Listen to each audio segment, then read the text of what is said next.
I am going to tell you about the winter my marriage ended, and what was outside the cabin while it was ending.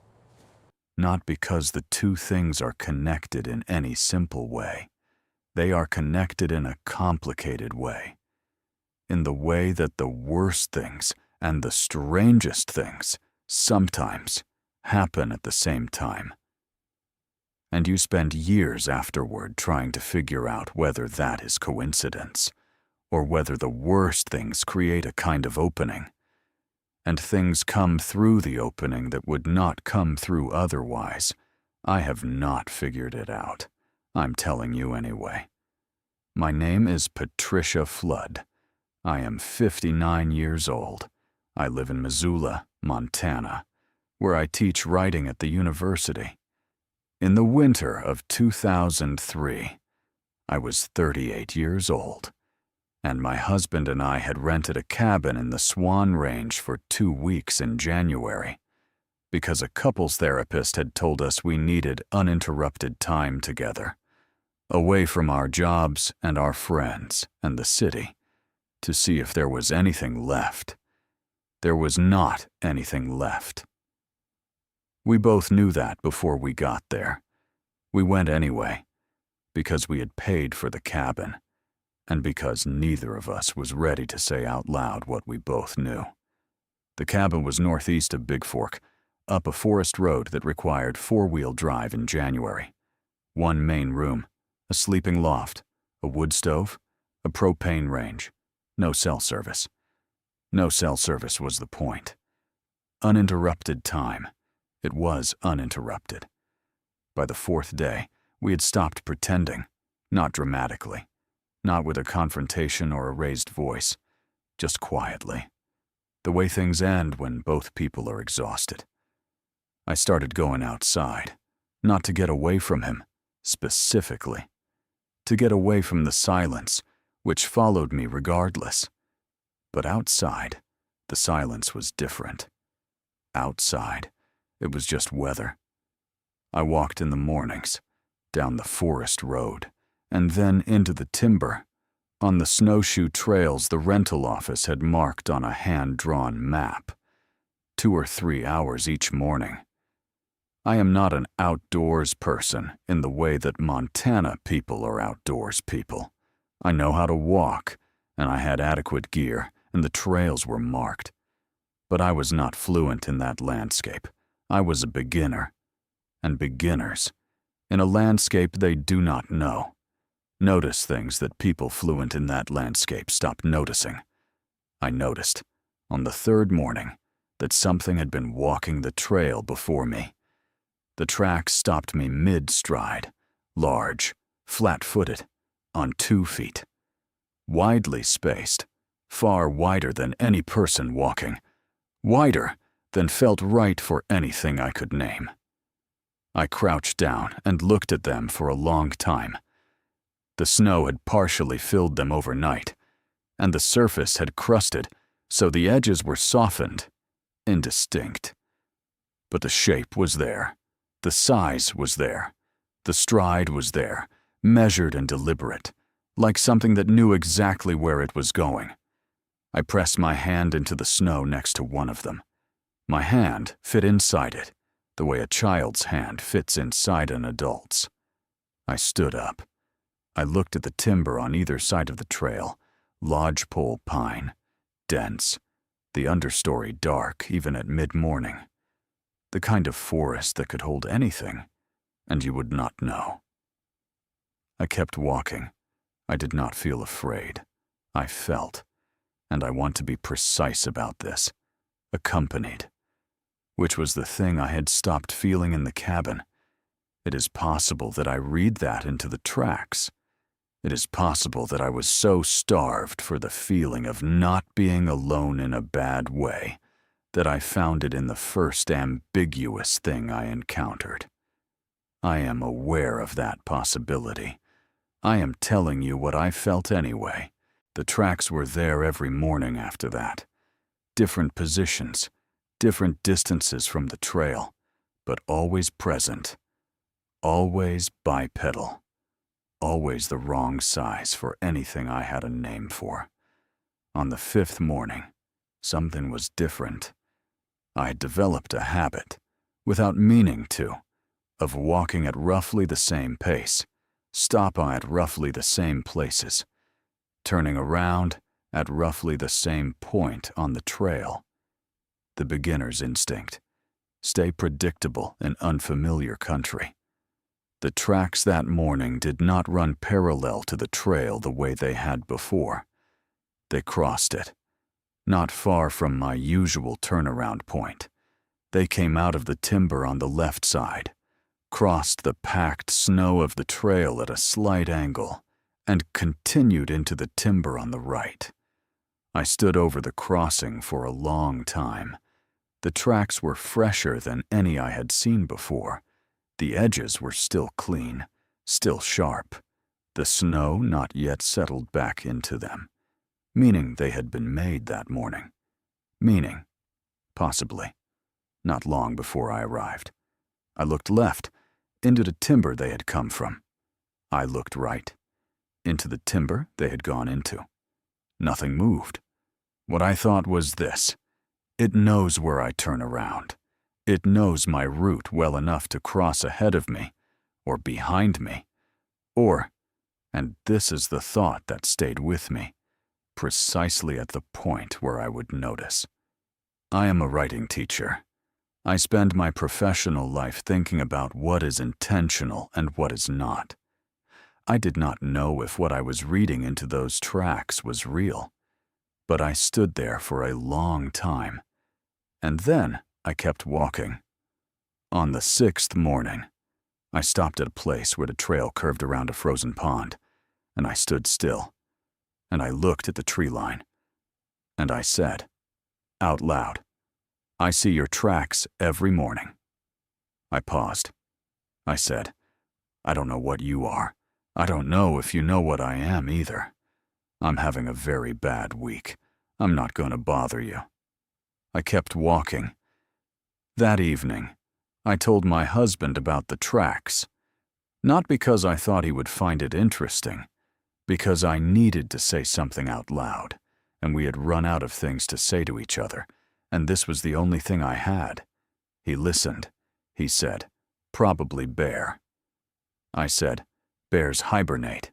He said, "Maybe a moose." I said, "Moose tracks look different." He did not say anything else.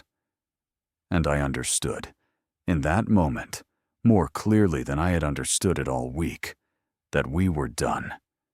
Not because of anything he said, because of the quality of his not caring, because the tracks, which were genuinely strange, which were the strangest thing I had encountered in years, did not make him curious. And I had spent 15 years with a man who was not curious about the things I was curious about, and I had been pretending that did not matter. And sitting in that small cabin on that 6th evening, I stopped pretending that too. I went out late that night, not for any reason I can fully explain. It was around midnight. The sky had cleared, and the moon was nearly full, and the snow held the light in the way that snow holds moonlight in open country, so that the clearing around the cabin was almost bright. I put on my coat and my boots, and I went out and I stood on the porch. The temperature was about 15 below. My breath was immediate and large in the cold air. I stood there, and then, from the tree line at the north end of the clearing, a sound. Low. Carrying. Not like anything I'd heard before. Not a howl. Not a cry. Something more considered than either of those. Something with structure in it. It came twice. And then it was quiet. And then, from farther away, from somewhere up the slope above the cabin, an answer. Also low. Also carrying. Different in pitch. Similar in structure. I stood on the porch for a long time. The cold was serious. I could feel it working on the exposed parts of my face. I went inside. My husband was asleep. I sat at the table in the main room and I listened. but there were no more sounds. I wrote in my journal for about an hour. I wrote.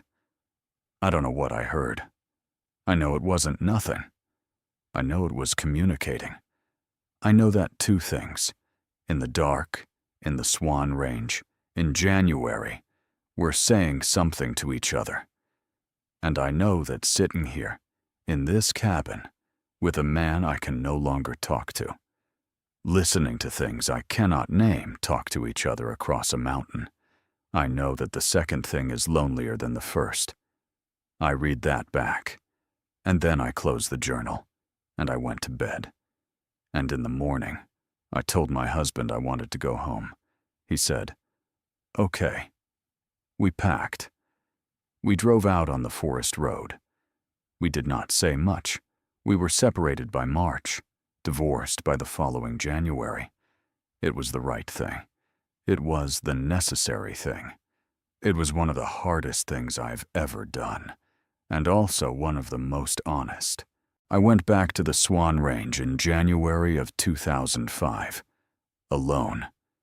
Same cabin, same rental office, same woman with the expression of someone who has given the warning many times. I walked the same trails. The tracks were there on the second morning. I crouched over them for a long time, and then I stood up, and I said, I came back. I paused. I said, things are better now. I kept walking. That night, late, I went out onto the porch again. The moon was not full this time, just a quarter. The light thinner, the clearing darker. I stood in the cold, and I listened. And after about 10 minutes, from the tree line at the north end of the clearing, a sound. Low, single, not answered. Just one sound, in the dark, in the January cold, from something that had been in that range since before the cabin was built, since before the forest road was cut, since before anyone had a name for that drainage or the ridge above it. One sound. I raised my hand. I do not know if it saw me. I do not know if the raising meant anything in whatever language that sound was part of. But I raised it because it felt like the right response to being noticed. And because, that winter, being noticed was not something I took for granted anymore. I've been back to the Swan Range 6 times since then. I go in January. Always January. Always the same cabin. Or one nearby when that one is booked. I walk the same trails. The tracks are not always there. Some years they are. Some years they are not. But the feeling is always there. That not alone quality. That sense of the forest being occupied. In the deep way. In the old way. In the way that has nothing to do with other hikers or wildlife cameras or any of the apparatus we use to make wildness feel managed. Just occupied. As it has always been occupied. By things that were there before us and will be there after. I write about this, sometimes, in my work, not directly.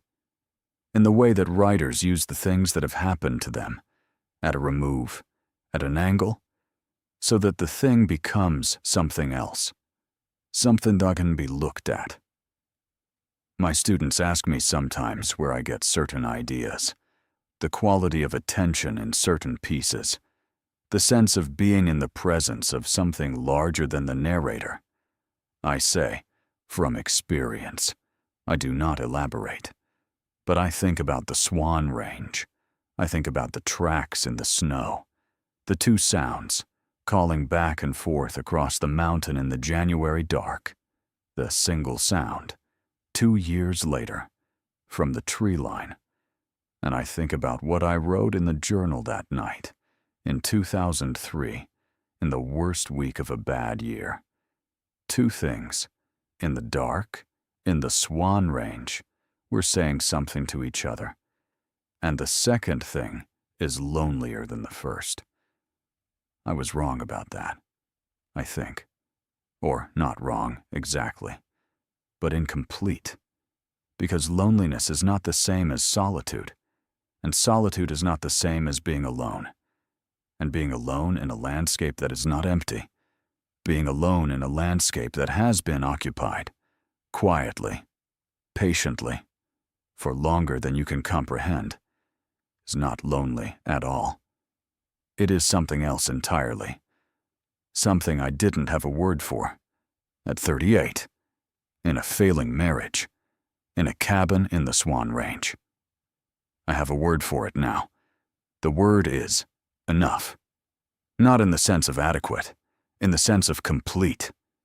Being in that landscape, even without seeing anything, even without hearing anything, knowing what I know about what is in it is enough. It is more than enough. It is, some winters, the thing that gets me through. I am 59 years old. I go back in January. I walk the trails. I listen. And the Swan Range, ancient and cold and entirely indifferent to my calendar, holds what it has always held. And I am, in it, exactly what I am. No more, no less. Which is, it turns out, enough.